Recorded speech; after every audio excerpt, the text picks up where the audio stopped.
open casket viewing for one final goodbye at the funeral home. The rabbi blessed my dad with a beautiful prayer, and when he finished the service, he asked if any of my dad's kids wanted to say something. We all did. I got up and I told the cork story, and before the casket was closed, I wiped the tears away from my eyes. I took a cork out of my pocket. I wrote my name and the date on it, May 29th, 2019, and I placed it next to my dad's hands. Rest in peace, Dad. Thank you. I love you. Author's note.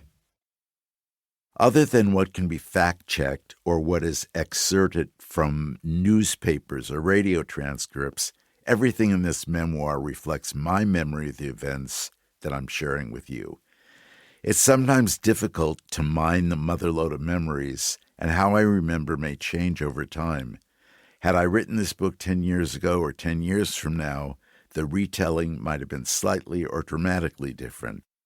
It is impossible to fully know the truth, and if I have misremembered, I apologize for any inaccuracies, but this is how I see it. What I can say is that I've enjoyed every minute of recollecting the events of my life and the emotions that encompass them, even those that may not have been the most pleasant at the time. For those of you who were there with me, your recollection might be different from mine, but I couldn't have done it without you.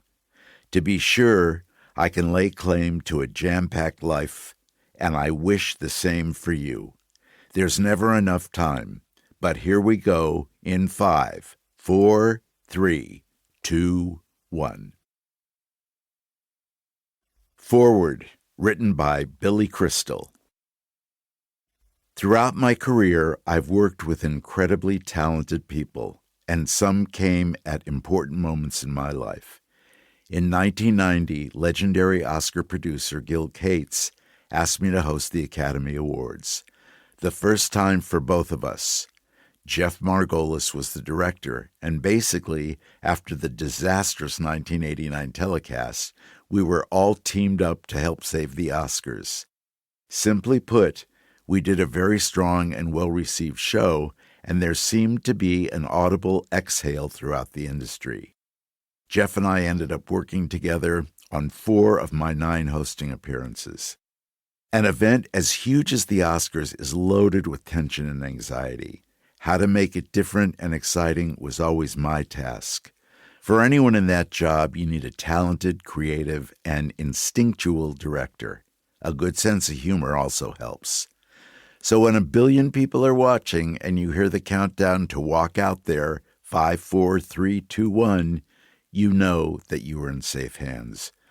What I liked best about those days was knowing the trust Jeff had in me. I'd tell him what my entrance was and who in the audience I would mention in my monologue, so he'd be ready to cover them. But as far as the specific jokes, he was like the audience, seeing them for the first time on the air. Only a director with confidence in himself and his ability to react instantaneously could handle that. I also admired how Jeff knew how to capture my spontaneity, which he encouraged, always telling me, "Don't worry, Billy, I'll get it." I knew when I went off script, thank you Jack Palance and his one-arm push-ups, and 100-year-old Hal Roach's speech without a microphone, that Jeff would showcase the moment perfectly. I could go on, but those stories are in my book, and this is Jeff's book, full of his fascinating stories about the people and the world of variety television in his now tremendous career. So when I count down from 5, you can start reading. 5, 4, 3, 2, 1. Chapter 1. On with the show. During my senior year at Hamilton High School in Los Angeles, I started to watch the Academy Awards broadcasts on television. I told myself, boy, one day I'm going to direct the Oscars. That sort of became my mantra. Looking back, it was unusual for a teenager who didn't come from a show business family to be so focused and driven toward a goal that to most people might have seemed a pipe dream. But to me, it felt real. Life coaches say that intention is 90%. To keep listening to this audiobook, I've left you a link in the description so you can do it at no cost thanks to Audible's 30-day free trial.